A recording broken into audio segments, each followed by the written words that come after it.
Be a part of the best pro wrestling podcast today by supporting the Going In Raw Patreon. You can enjoy access to the live taping of the show, exclusive merchandise, and patron-only episodes, and so much more. Support Going In Raw today. Click the link in the description. This is the glorious one, Bobby Roode, and you're watching Going In Raw. Hey, friendo, Steve here. And Larson. Yeah, welcome to Going In Raw, the only pro wrestling podcast you need to be listening to right here at youtube.com/Steve and Larson, available wherever fine podcasts are, including the iOS podcast app. Be sure to leave a rating or a review. It really helps the show. If you also want to help the show, we're available at Patreon, patreon.com/Steve and Larson. We have a bevy of reward tiers, including watching the podcast as a live stream, getting a pre-show and a post-show, and a guitar lesson from Larson on the pre and post shows. Should that be my channel? It's guitar lessons. Yes, it should be. Explaining music theory. See, I don't know anything about scales though. That's where it ends. I can't read music. All in 4/3. We're also available at Pro Wrestling Tees, prowrestlingtees.com/Going Raw. Look, hey, man, hey, man. I got my shirt. I haven't washed it yet. Otherwise, I'd be wearing it right now. There's our Twitter handles right there. So yeah. All good stuff. We got Survivor Series coming up this Sunday. Steve is not feeling great, so I don't think we're going to live stream stuff. Yeah, the stream is definitely in jeopardy. I always have to, because, we always do pretty well in Super Chats, the money. And so it's a bummer for me to miss the Big Four pay-per-view. Well, money's not everything, Steve. Yeah, I know. Your health is more important. Well, not getting burnt out is more important. Yes. So you didn't seem too disappointed when I said, yeah, I'm not going to do it. Yeah, that's fine. So, yeah, I'm sorry, guys. More time to go to the gym on Sunday. I don't have to rush through it. I can get some cardio in for the first time in forever. We need to take care of ourselves. We do. I went to the gym yesterday. Great back workout. Felt great. I've heard too much about people, burning out on YouTube. These Twitch streamers are crazy, man. They go like 24 hours a day. No, I don't know how they do it. 8 hours a day. I kind of get. I could do that. You think you could do that 5 days a week, 8 hours a day? Yeah, because it's like a job. And you don't go all through 8 hours. You give yourself the same kind of breaks that you get a regular job. You go take a half-hour lunch break. I don't think I could do that. You give yourself a 15-minute break every 2 hours. Yeah, I couldn't do that. I probably could. Okay, I'd rather do that than some soul-sucking office job.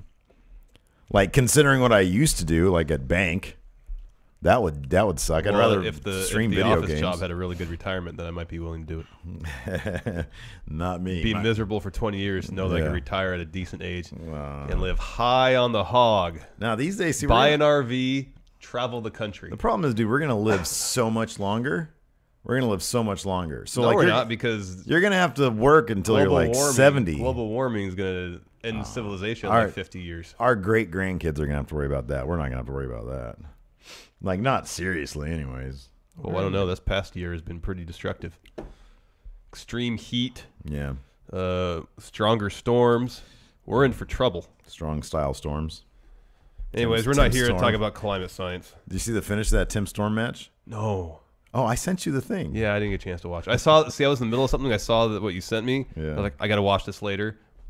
Yeah. Totally forgot. It's pretty riveting stuff. Okay, I'll check it out. Yeah. Well, you'll check it out right now. We're going to talk about some NXT today. NXT and 205 Live. It was Kalisto's birthday, and they had a big cake spot. I love me some cake spots. Also on NXT, we're going to run down our predictions for TAKEOVER Houston War Games. Yes. War Games. Did you like that finish? Yeah, it was good. Anyways. So, yeah, let's get right into it. 205 Live. Some really good wrestling. One great match, one good match, and then another decent match, which was amplified because of a cake spot. Yeah, well, the cake spot was after the match. Right, I know, but the cake spot. There's always the threat of the cake. Several cake spots during the match, but didn't deliver. I love me some cake. Enzo was going to that. Anyways, Enzo was going to the cake. You knew that. Anyways, show opened with a Kalisto promo where he's talking about his birthday. He was super excited about it. It's so bad, dude.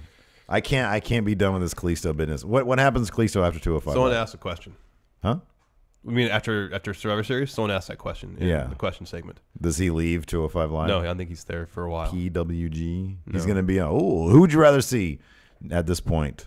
A match featuring Grand Metalik or a match featuring Kalisto? Oh, Grand Metalik. Oh, he's great. Yeah. Push I think Kalisto's a good wrestler. Yeah, he's a good wrestler. He's a good wrestler. You know what bums me out is that we haven't seen a spot like we saw during that big ladder match. Was that Survivor Series? No, maybe it was TLC. Remember when he did the Salida del Sol, the off Kalisto del Sol, the Salida del Sol. No, that was great. Who was that? Sin Cara did that too. It was another lucha guy. It was another lucha guy. Oh, then it would have to be Sin Cara. Yeah. Yeah, that was a great spot. Yeah, that was a great spot, but we haven't seen anything like that since then. No, when he won the title off Enzo, he did a Salida del Sol off the top rope. Yeah, he could still do cool things. That was similar. He could still do neat things. Give me, look, you know wrestler. what? Give me a program. Give me a respect program between Kalisto and Grand Metalik where nobody talks unless they're speaking in Spanish, because when people speak in languages that I am not, fluent in, I think it's cool. Because I'm like, I don't know if you're a bad actor or a good actor. One of our friends, remember that movie Dogtooth? Yeah. Great flick. Yeah. Yeah. Our friend, our Greek friend, said those actors are terrible. And I'm like, I don't know that, because they're literally speaking a language that's Greek to me. And I think that they're pretty good because they're speaking a language I don't know. If Kalisto only spoke Spanish, I'd probably think his promos are great. Grand Metalik, I don't think he speaks English. I don't know. I don't know. He probably speaks a couple phrases here and there, but he hasn't spoken any English on 205 Live. Get those guys in the ring together. Let them just do whatever they can do. Yeah, I know. I'm there all day. Yeah, it'd be fantastic. All this Kalisto as cartoonish babyface business, I'm not into. Yeah. Can't deal with it. Yeah. No, I agree. He dropped promo. He said, it's my birthday. I'm turning, it's his, I think it was his quinceañera, if I'm not mistaken. You know that is, right? Yes. Where you turn 15. Yes. Do they do that for guys or just girls? I don't know. Yeah, I don't know either. You'd think I'd know. My mom's from Paraguay. I didn't have a quinceañera, but then neither did my sister. So that doesn't really help me. Anyways, yeah, Kalisto promo, it sucked. Next up, Enzo and Drew Gulak backstage with Kalisto's birthday cake. How many cakes were there for Kalisto? Because there was one out by the ring, and there was also one backstage. I think, wasn't that just the same one they whisked in? Well, and they got out? that backstage super fast. Yeah, I know. I mean, I know they shot it probably like before. Or yeah. something. Well, would they shoot? Would they? Wait a second. They wouldn't. No, that wouldn't work. No, that wouldn't have worked. So there's 2 cakes. There's 2 cakes. There are 2 cakes. There wasn't enough time during the replay for them to run? I don't think so. Really? That's a large cake. You just can't run with that large of a cake. You have to put on some sort of dolly. Yeah. There are 2 cakes, Steve. Probably 2 cakes. There are 2 cakes. There are 2 cakes. There are 2 cakes. How many cakes are there? There are 2 cakes. Tell me there are 3 cakes. There are 2 cakes. Telling you, I'm doing that Star Trek podcast. So, yeah, Enzo, Drew Gulak backstage. Drew is awesome. Drew is better than awesome. He's the best. He's pretty good. He's fantastic. How are you doing? He's so great. Anyways, they're back there with Kalisto's birthday cake. Drew Gulak keeps on being a big nerd, and Enzo, it draws his ire, but seemingly nobody else wants to hang out with Enzo except for maybe Daivari, but he had his own thing going. Yeah. By the way, I love Daivari. Yeah, he's great. Buy his shirt.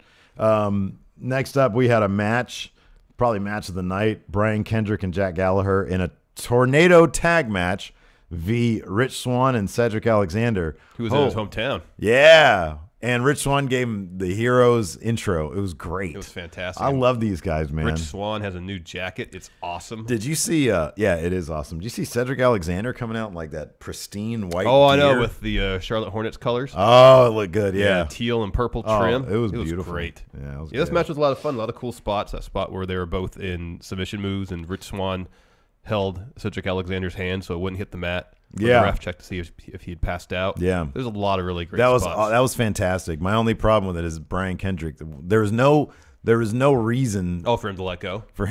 Oh, I know. And hop onto Rich Swann. It was a calculated mistake, but I kind of liked it. Storytelling.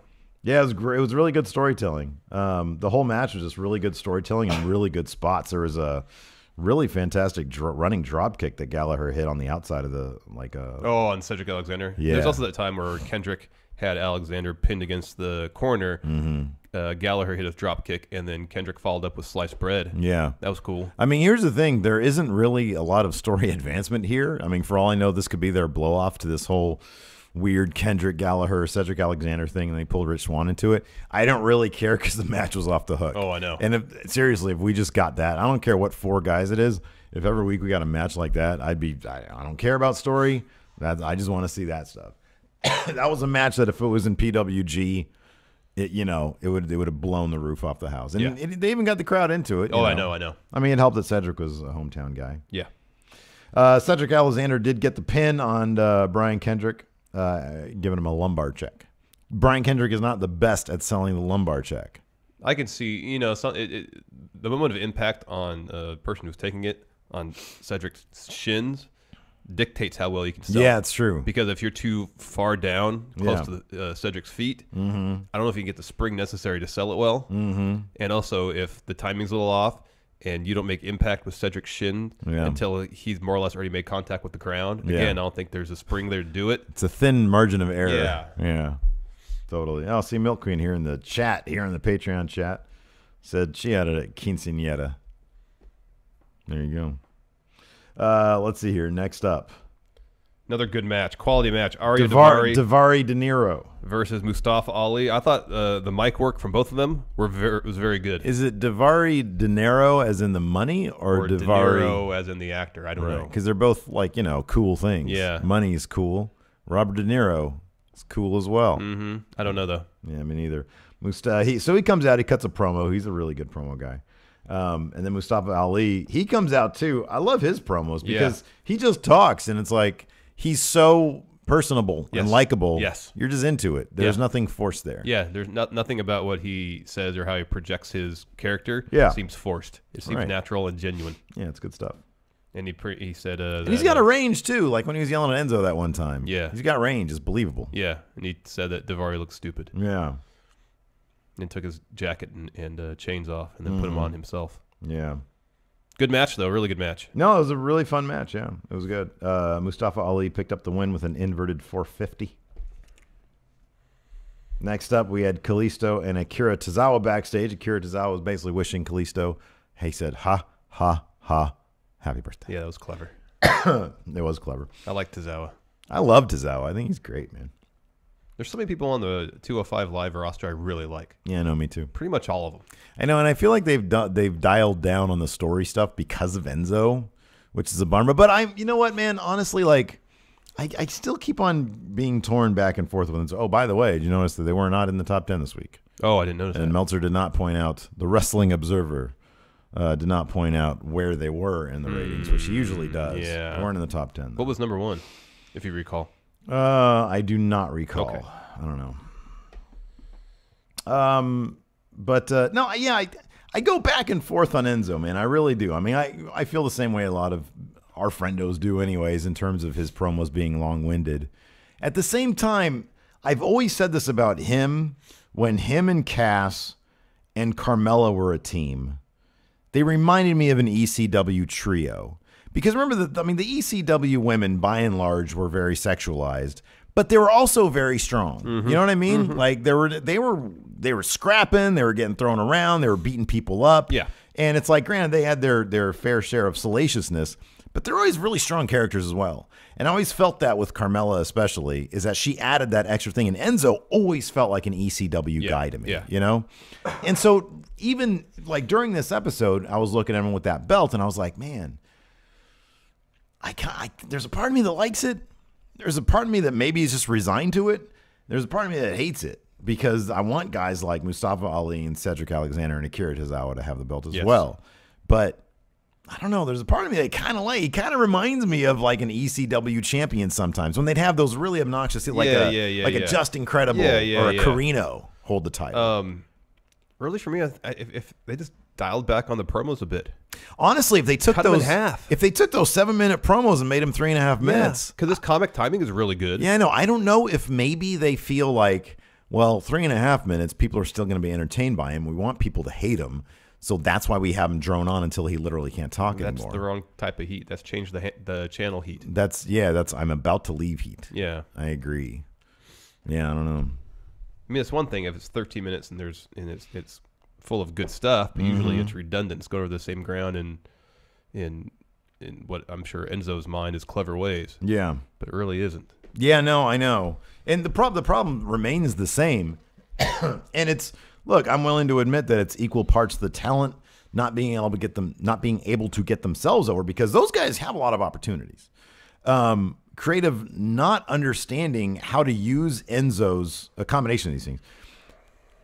And creative not being able to understand how to use Enzo's personality, heel heat, whatever you want to call it, to get other people over. That's a big thing, you know? I just think, and I hate to harp on this just because it was an idea I thought of, but if they had done this 5-on-5 Survivor Series match for the title and not necessarily gone the route of, because at first when Enzo came to 205 Live, no one liked him. Yeah, sure. Everybody's like, "You're not a wrestler. You shouldn't be here. You don't belong here." And then after he won the belt, a couple people started, latching onto him. Started falling in place. So you can kind of keep that, but at a certain point, even have the heels say, "Okay, we had enough of you." Then do the Survivor Series match where there's teams.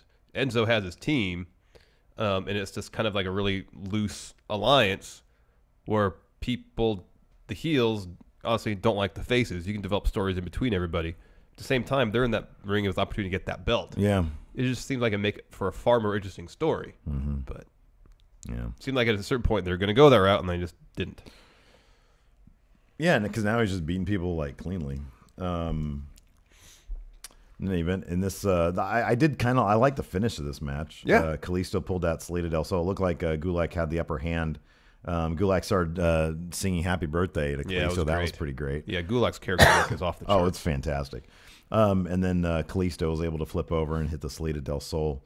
But of course, there were multiple times during the match where they had a whole party set up. Right? Yeah, huge cake, plates, and noisemakers. And so the tease that somebody would go into the cake happened several times. At one point, Drew Gulak was going to put Kalisto into it, and Kalisto got out of it, and then vice versa. A couple times, Drew Gulak almost fell into it.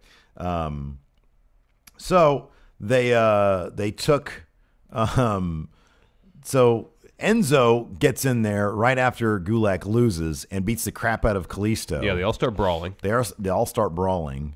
Enzo gets away. Yeah. Kalisto gets up, and instead of celebrating his birthday, he bolts to the back. Well, first he goes and sits in the chair next to the party stuff for a moment. Who does? Kalisto does. Oh, did he? Yeah. Okay, I missed that. He sat there for a bit, I guess kind of fuming. Oh, okay. And then he said enough and then ran. He didn't actually say it, but that was maybe that was the to give Enzo enough time to set up the shot. Okay. And so then he ran backstage. And in between that, they went to Vic Joseph and Nigel for some commentary. And then Kalisto, so maybe it was the same cake. Yeah, it could be. Kalisto ran backstage. Enzo was giving an interview. And then got interrupted by Kalisto, who rammed his face into the cake and started throwing cake at him. Yeah, that was good. We finally got to. You're a pie person. You prefer pie to cake, right? Oh, it all depends, man. Like if what's your desert island dessert? Tiramisu. Honestly, pumpkin pie? Mine is probably simply chocolate cake. Okay, probably is. I mean, I'd maybe say banana cream pie after that, but I'd probably say chocolate cake. You ever had tiramisu? I don't know. Probably not. It's so good. Is it really? Yeah, it's relatively light and it's not overly sweet. Yeah, but it's good dessert. I feel like if you like it, I'm not gonna like it. No, it's good. How do you spell it? TIRASMU. Here we go. I think that's right. TIRAMISU. What is in this? You get is that custard? Yeah. Well, it's usually I think it's mascarpone. And then they take some cookies and then they let them soak in coffee liqueur. Yeah. All right. And they layer it. Oh, it's so good. And you get chocolate. You say coffee liqueur. I sort of tune out at that. Coffee or cocoa powder sprinkled on top. Right. It's so good. Right on. That's good. It's incredible. Anyways, this was a cake spot, not a tiramisu spot. Moving on to they should have a tiramisu spot. Yeah. I could see Enzo saying tiramisu really funny. Moving on to NXT, we kicked off with Street Profits.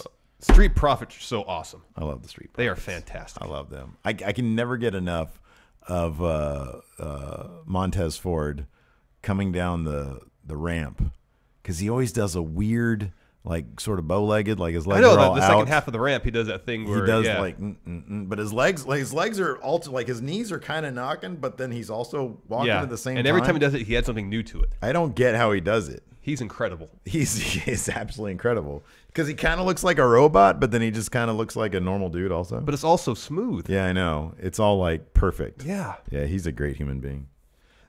What is up with Tino Sabatelli's shoulders? One is decidedly bigger than the other. They're both ungodly massive. I just noticed that he was kind of larger all around. Well, you can say what you said off camera. I thought his buttocks looked larger. Maybe because I think he said his butt seemed huge and muscular. Yeah, well, it was super muscular. Yeah. So I don't know if he just before he came out he did a bunch of squats or something. Yeah. I don't know, but maybe his trunks shrunk when he washed them. Yeah. But it seemed like his rear end was larger, and I thought he just looked kind of more muscular overall. Yeah. His shoulders are I didn't ridiculous. notice a disparity between one shoulder and the other, though. I'm telling you, I need to start. This is like my favorite show that we do because NXT. I just love NXT so much. I'm gonna show you though, but keep on talking. Yeah, so this is a really fun match. It was a fun match. It was actually kind of the first match the Street Profits have been involved in where they faced a little bit of adversity. Yeah, right. Well, yeah, they've only been fighting freaking, jobbers. Yeah. And even with that, this match didn't last very long. Right. And it was actually usually that's so good. I know. I'm just gonna watch this. Montez Ford is the one who gets the hot tag and gets the win, but it was kind of the inverse this time. Right. Where he was selling most of the beat down from Sabatelli and Moss. Smart move, by the way, because Montez Ford, that hot tag was like from the center of the ring. I know. Like he literally flew to Angelo. Okay, and then he tags Angelo Dawkins in. He does the 360. I don't really notice that.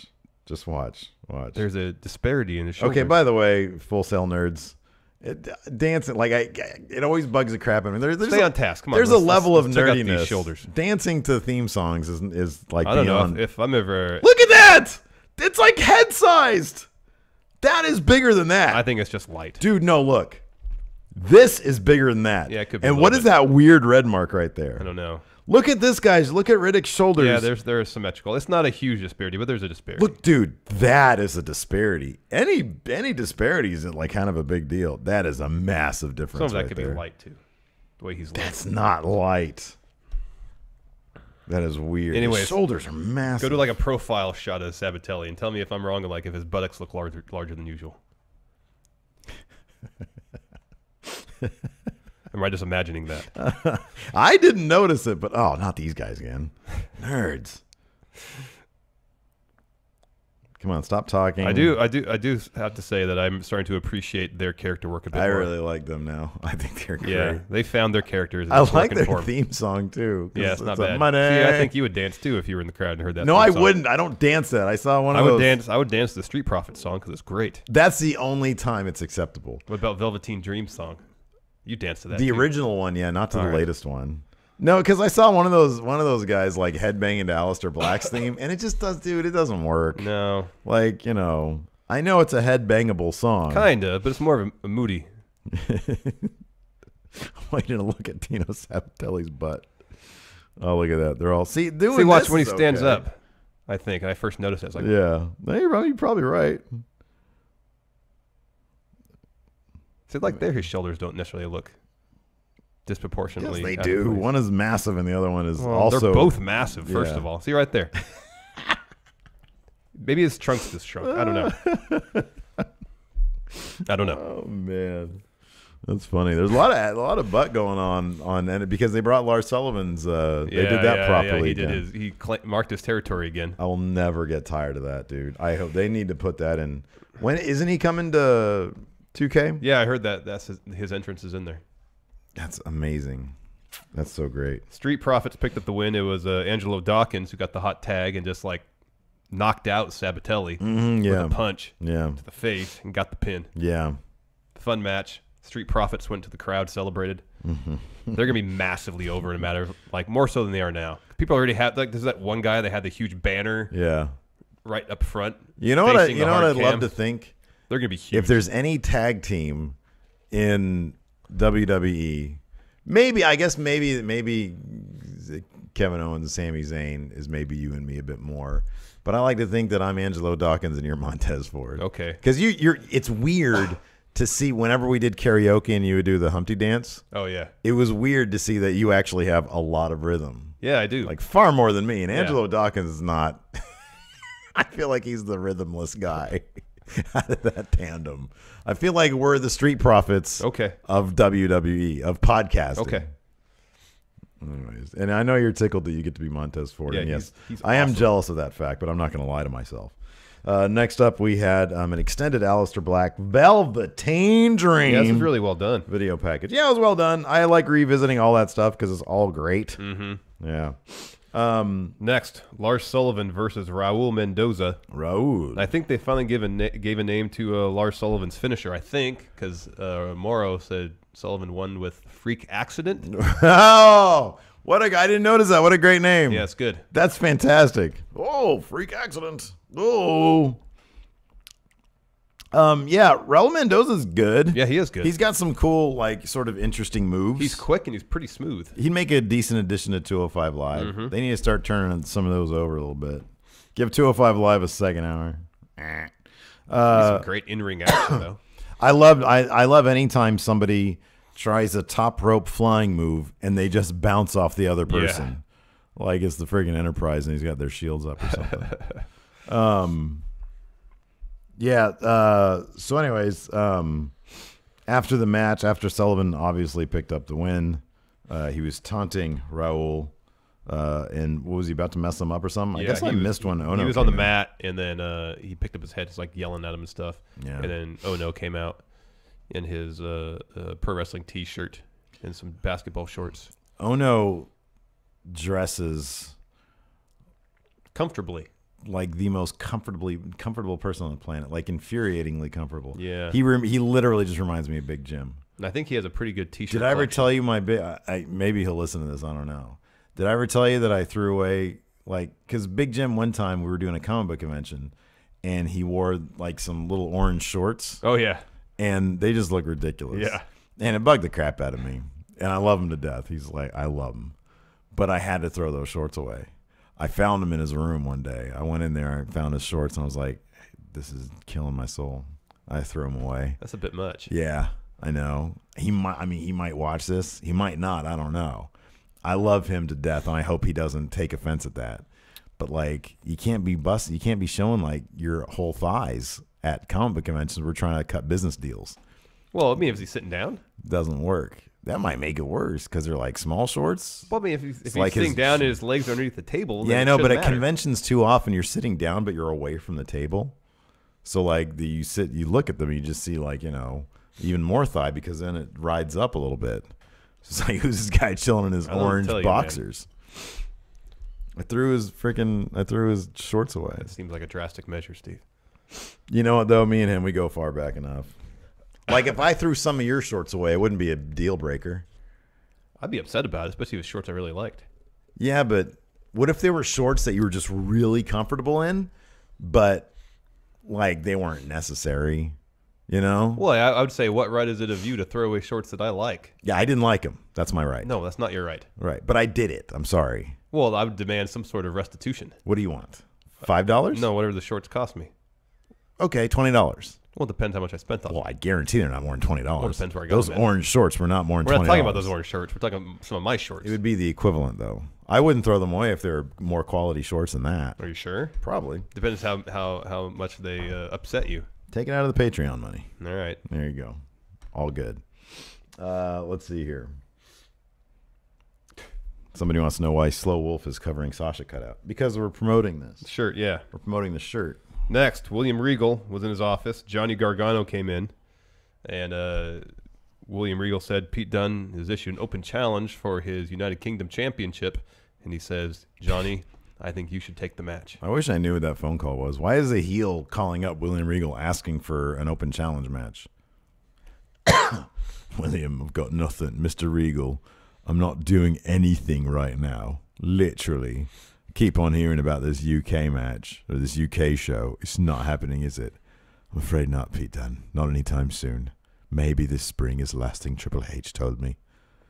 Well, can I get on TakeOver? Yes. Maybe. Like, on TV? Yes. On NXT TV the week following. You know, is that the recap one? They're going to be on the recap show? I know. Give me a break. They also announced Ruby Riott and Sonya Deville are going to be carrying their feud over to a match. And we said this before we started rolling here, that really they should have flipped the Lars Sullivan Cassius Ono match with Gargano and Dunne. Mm-hmm.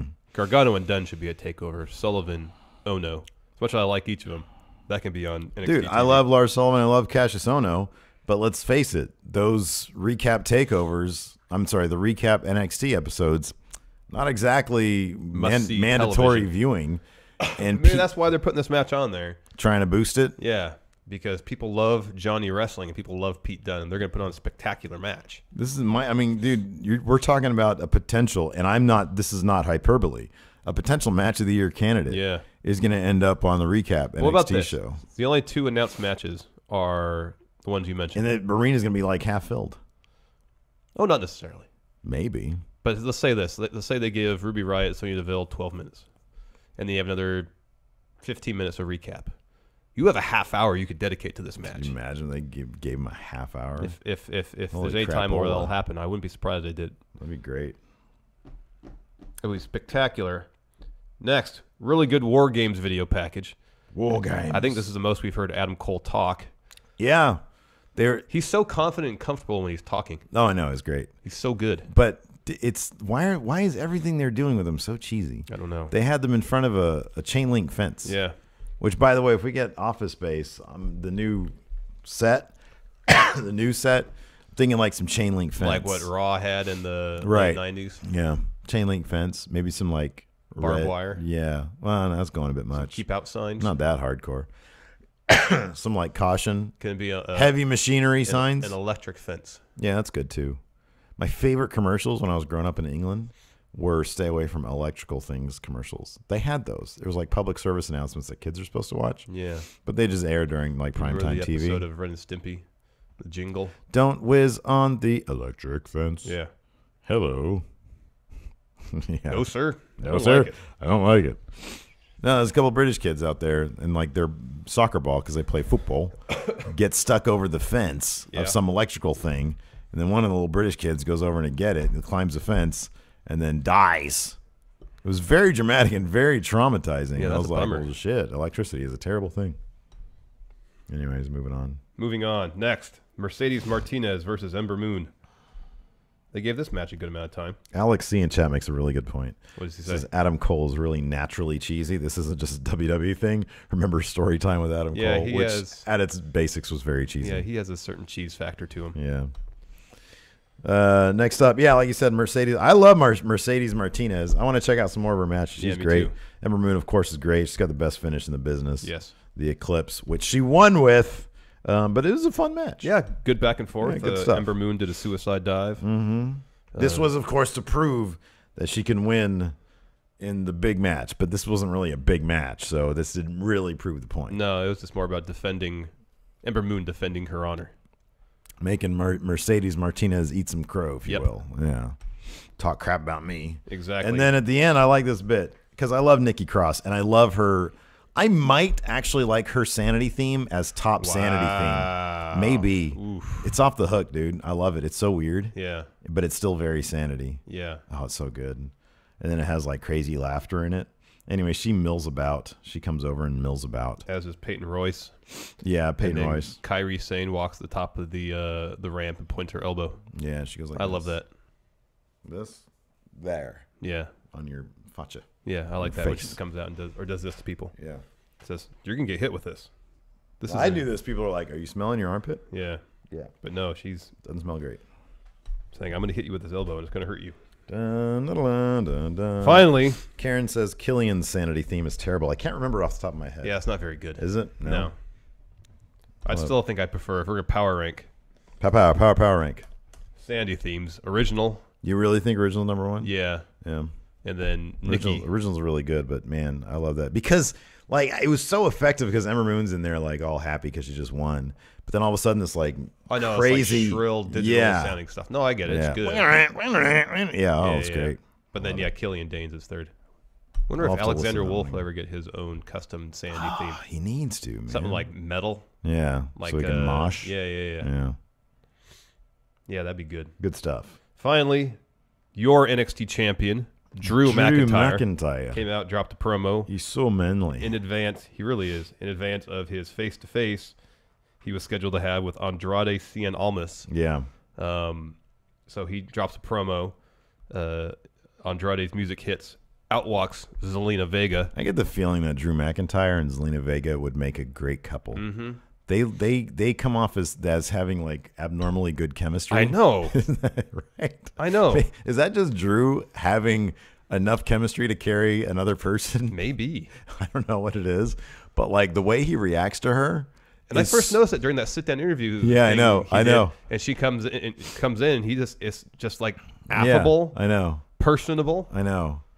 But it seemed really genuine. Right. And then he brings up the fact that he's married, and he's like, Mrs. McIntyre, I would love to kick you in the head or something like that, which was oddly all very adorable and charming, you know. But then when she shows up, I'm like, man, they seem like a perfect fit. Although I know she's with Austin Aries. Mm-hmm. It's a great fit. Mm-hmm. Never seen Drew's wife. I'm sure she's lovely. But I don't know. I just feel like they would. He's married to a wrestler. Is he? Yeah. Who's he married to? Hold on. Carry on. Internet. So it takes a little bit, but he's married to. Oh no, he's not. He's been married to Taryn Terrell. Oh really? Yeah. Holy crap. Just for a year, huh? Yeah. And now to Caitlin. Good luck saying that name. Yeah. Frontful. Anyways. Click on a picture of it. No, we're moving on. Moving on? Moving All on. right. So Almas comes out. There's not a whole lot of Vega. talking, and they just fight. And at one point, Zelina Vega tries to do a top rope crossbody. Drew catches her and just sets her down nicely. Well, the great thing is, like, he catches her, and then she starts trying to wiggle out of it. And I'm pretty sure she probably screams at him to put her down. Yeah. Because she's like trying, and he's like, what are you even doing right now? Like, why is my hand all of a sudden up your beehole? But then he just like he catches her like this, Yeah. repositions and just sets her down. Right. Yeah, I know exactly. It's so, I don't know. He's like a mythical creature at this point. Anyways, that allowed Cien Almas to get a chop block in on the knee. Yep.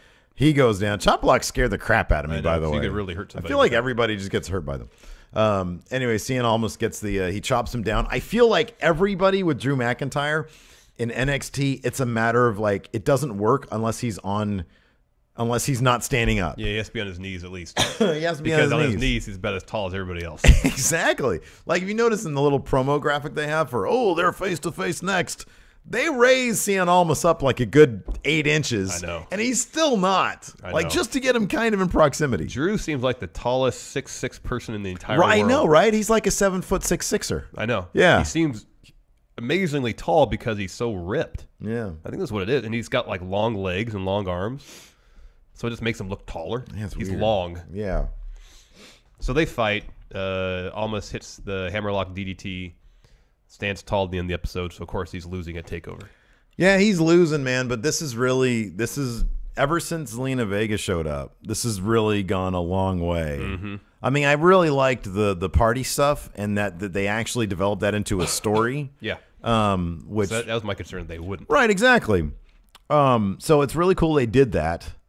And it's really gone a long way towards making him more legitimate. Mm-hmm. You know, I really, really like. And it's happened in a really short amount of time. Yeah, no, absolutely. He's fantastic. It wasn't that long ago that he was losing all his matches. He's great.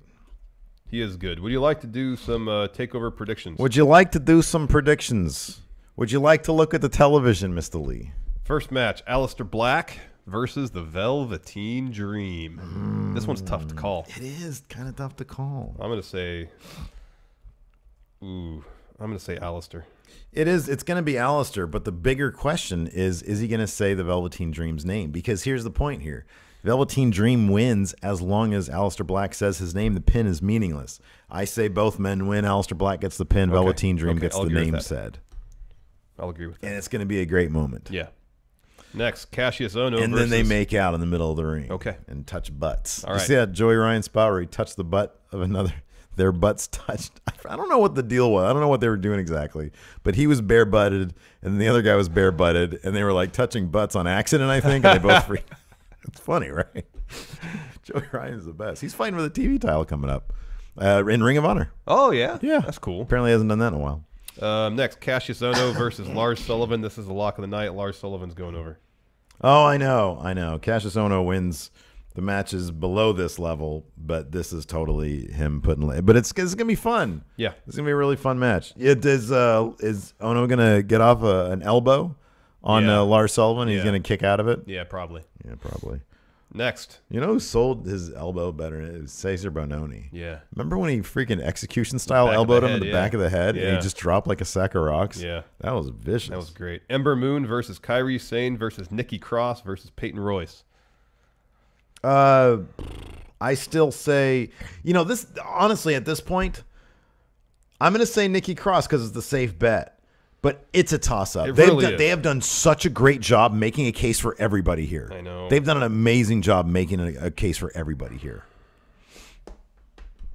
Wouldn't surprise me at all if Ember Moon won. Wouldn't surprise me at all if Peyton Royce won. Wouldn't surprise me at all if Kairi Sane won. I know. I'm I'm going to go back to that one. I need to think about that. Ooh, okay. some more. Oh, Andrade Cien Almas versus We Drew both McIntyre. think Drew is going to win, right? Correctamundo. Who do you got for War Games? Oh, same. Yeah, Undisputed Era. Okay, so I got to pick something different for this women's match then. Roddy turns on Authors of Pain. Oh, for sure. Do we see Donovan Dijak? Maybe. I think Maybe. we do. I'm going to say Kairi Sane's going to win the women's title match. All right.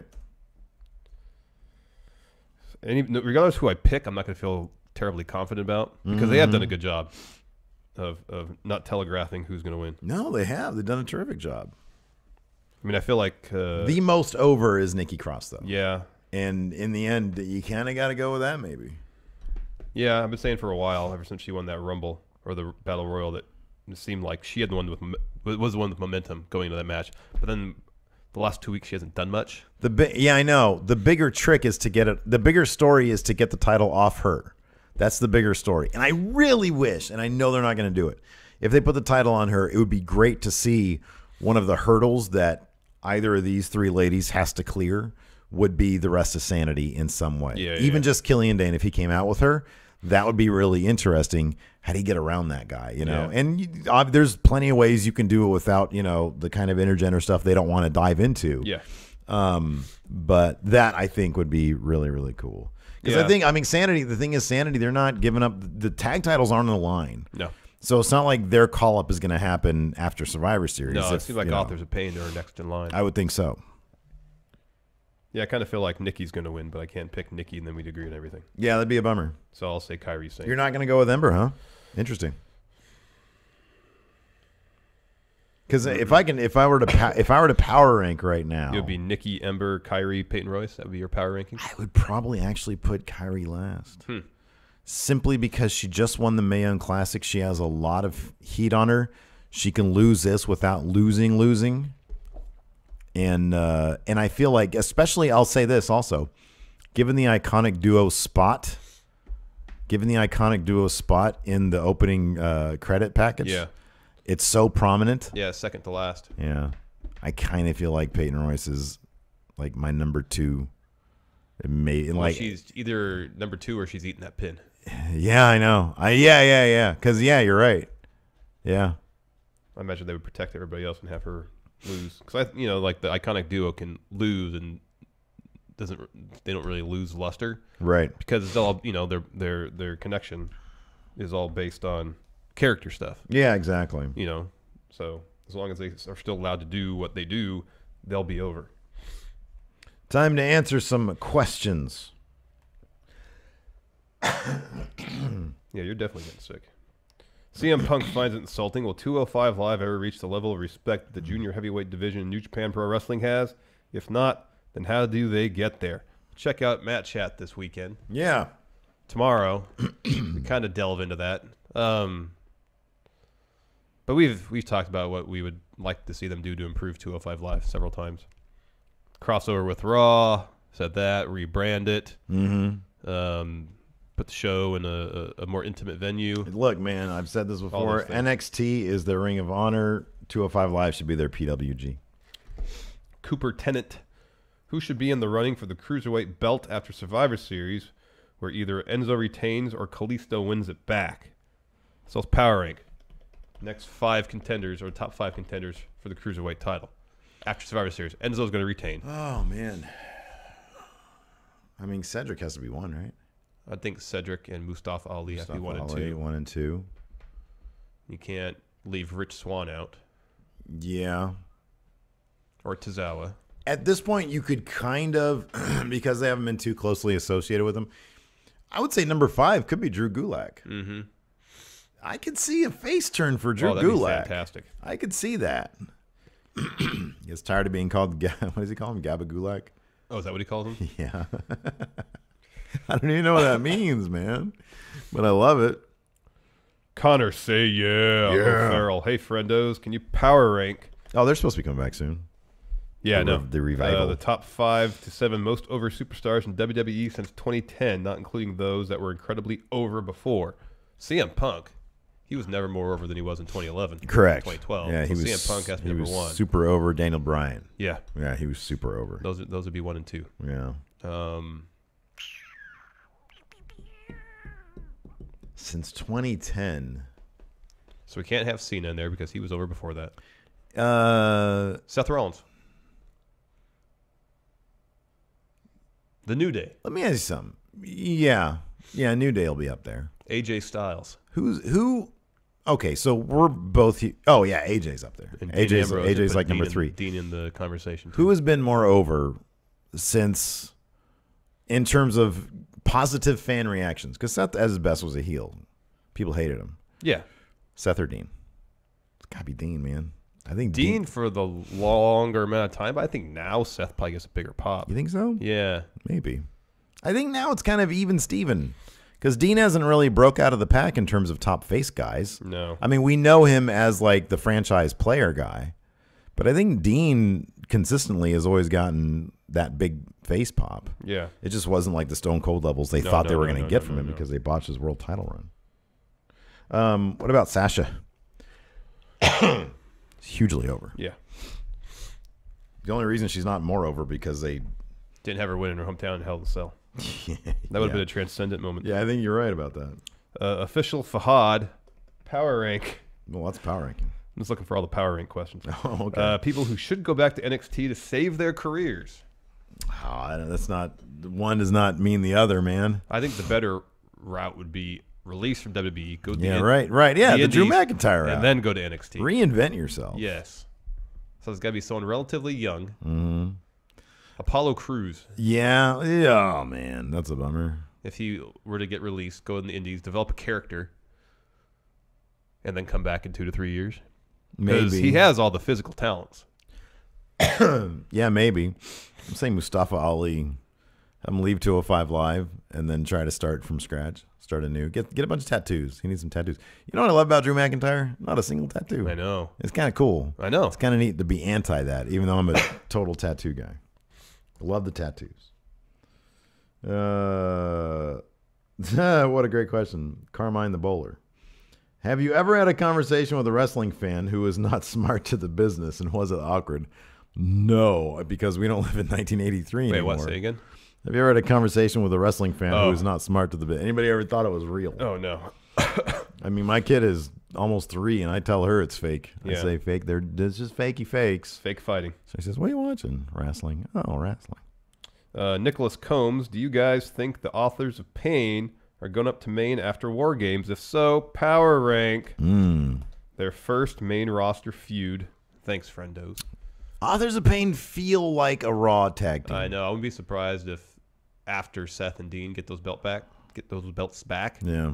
Authors of Pain. They should have Authors of Pain come out and smile all the time, because then you know they're baby faces. I know. There you go. Then you know they're good guys. Change their theme slightly so it's not creepy and like creepy syncopated rhythm. Make it happy. Change the key from minor to major. To major, yeah. And make it happier. Ditch Ditch the syncopation on the drums. Don't you love us now? Steady 4/4 beat. Authors of Pain. Children's books. We write children's books. And then Paul Ellering comes out and hands ice cream out to everybody. Yeah, that's good. But he's still really creepy. But he's got I found the algorithm for deliciousness. Yeah, he comes out like a colorful outfit instead of just, all black. Which I still think is probably more creepy. Yeah, maybe. As long as he still has He that. comes out dressed like the Good Humor Man. With the little hat. Oh man, Is that what those ice cream bars were called? the good. I don't know. Good humor man. I just went with it because hold on a second. I have no idea what that is, but it sounds hilarious. I think this. Oh yeah, ice cream. What? The good humor. He comes out. You know, he comes out a little mini ice cream truck. Yeah, exactly. What's the little song? What's the little jingle they play in the ice cream truck? Oh man, I could hear it, but I can't replicate it. I know. You want some ice cream? Are people having stream problems? Are people having problems with stream right now? Video output low. That's what it's saying here. It's saying video output is low? It's fine. Oh, we just lost it. Oh, we lost it. Just lost it for we got to keep it going. It's back. Now stream is resumed. Okay, we're fine then. Well, so let's continue like nothing's happening. Okay, we still got the stuff recording here, so we're fine. Yes, we do. Should James Ellsworth join Bullet Club? Only if they want a new Bone Soldier. Yeah. Oh, wow. This is a heavy question, man. The mayor of Planet Houston. With all the reports coming out of people in Hollywood being accused of sexual misconduct, is it inevitable at this point that reports will come out of the same taking place within the WWE? I mean, Vince probably has something in his past. I think there's already been, like, anything that was going to come out has already kind of been out there. And I don't know if wrestling is the kind of thing that people take serious enough to make any changes there, to like bring anybody down. You know what I mean? Like that's my guess at that. But I don't know. I don't know. It's sort of it's kind of a weird, bizarre industry. I mean, I won't dive into politics on this one, but Trump seemed to have been kind of untouchable to some really nasty things about him in the run up in the election and all that, which is bizarre. Yeah, I don't get that either. Part of me thinks it's because, well, I don't know. I think people see him as more of like a brand than a human being. Well, that could be. You know what I mean? Yeah. I kind of feel like that's the case. And the WWE and Vince, I kind of feel like they have enough of that weird, they occupy that weird space in pop culture that still has, we talked about this a while ago, that still has sort of carny vibes to it. Yeah. In which case it's sort of, it'll just deflect off them or whatever, if that ever happened. I don't know. Yeah, I don't know either. I mean, you never know. I mean, it wouldn't surprise me, but like if that kind of stuff came out, somebody comes back and accuses, Vince McMahon of some stuff like that. Well, he also has to answer to shareholders. Yeah, that's true. And if the public relations hit would be such that stock prices go down. That's true. So that's true. He might be forced out. Yeah. I mean, that's just an example. We have no idea. No idea. And and on top of that, it is this kind of situation where if it started happening with like wrestlers, if like there are wrestlers out there who like, oh, this person did this. I mean, I could see, again, PR hit, they'd have no problems releasing from their contracts. Yeah. I mean, we saw what happened with Hulk Hogan. He was their biggest star, and he got caught saying some nasty, nasty things. He was gone for a bit, anyways. Yep. So, let's see here. Let's do a couple more because the stream is being weird. Is it? Yeah. Okay. It's still in and out. All right.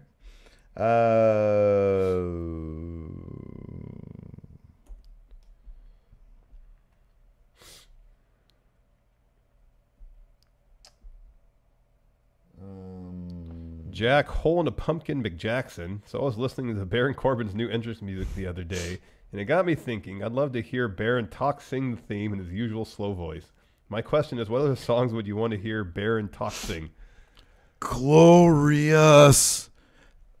Not just theme songs, just songs, period. Oh, yeah? How about Creed's Higher? Can you take me higher? Hey, you can't touch this. That's good. Hey, you can't touch this. Foreigner's Cold as Ice. You're as cold as ice. Willing. to sacrifice Yeah. our love.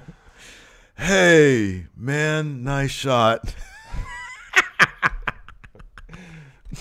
Hey, I want to know what love is.